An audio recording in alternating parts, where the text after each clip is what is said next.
di ekonomi ini. Lalu kalau kita lihat lagi di sini contoh nyatanya ya, contohnya kita lihat di sini. Nah, kita itu dulu balik ke line chart. Oke, pertama line chartnya ini kalau kita perhatikan di time frame 4 jam ya, kita bisa lihat sini ya, dolar turun ya, yang warna line biru ini dolar, kemudian yang line orange ini adalah harga emas. Oke, di sini kita bisa lihat ya, kalau misalkan dolar ini turun, ini kan dolar turun nih ya. Oke, berarti si emas ini naik walaupun tidak begitu signifikan.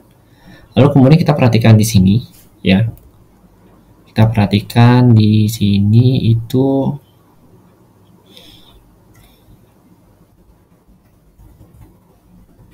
ini tanggal berapa ini, kita kasih jeda dulu ya, kita kasih jarak garis vertikal di sini. Nah, ini kita perhatikan di daerah sini ya, ketika harga dolar itu naik ya, CXOUSD cenderung turun. Oke. Nah, makanya ketika si dolar naik, XOUSD cenderung turun. Begitu juga sebaliknya nih, kita perhatikan di sini. Kita perhatikan di sini lagi, si dolar ini turun, ya, si XOUSD ini naik. Nah, pergerakan mereka ini emang dari dulu itu normalnya itu tidak berkorelasi. Kalau misalkan pergerakan mereka itu berkorelasi, berarti itu namanya kita sebut sebagai anomali market. Nah, memang terkadang itu terjadi namanya anomali market ya. Jadi harga dolar dengan harga emas itu pergerakannya sejajar, atau bisa dikatakan pergerakannya itu bersamaan. Jadi kalau misalkan dolar itu naik, nah XOUSD juga ikut naik. Contohnya di sini. Nah, ini contohnya.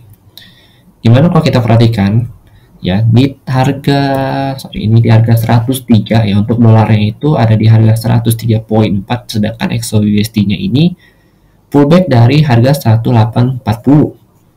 Nah, di sini XOUSD naik nih. Ya kan, yang gold ini, yang line gold ini itu atau orange ini itu kan XOUSD ya. Dia naik. Nah, si dolar ini juga ikut naik. Nah, dia naiknya ini si XOUSD waktu itu sampai sekitar harga 1872. Saya masih ingat sekali karena memang cukup banyak juga yang kena trap sell di sini, daerah-daerah sini, karena memang mereka perhatikan source XOUSD itu sudah terlalu tinggi. Ternyata memang ada berita yang mempengaruhi dari kenaikan si XOUSD ini. Makanya saya katakan faktor yang keempat itu adalah headline news, dan itu sangat penting sekali untuk kita perhatikan. Oke, kita lihat ini ada kenaikan yang sama. Nah, ini namanya anomali market, dimana berarti kan logikanya gini, dolar naik, emas naik, yang artinya si buyer ini itu beli rugi dari si harga emas ini, karena memang kedua dari barang ini itu naik harganya. Berarti kan otomatis cost atau harga yang dikeluarkan oleh si buyer ini kan double ya. Mereka harus beli dolar yang tinggi, dan mereka juga harus beli emas yang tinggi harganya.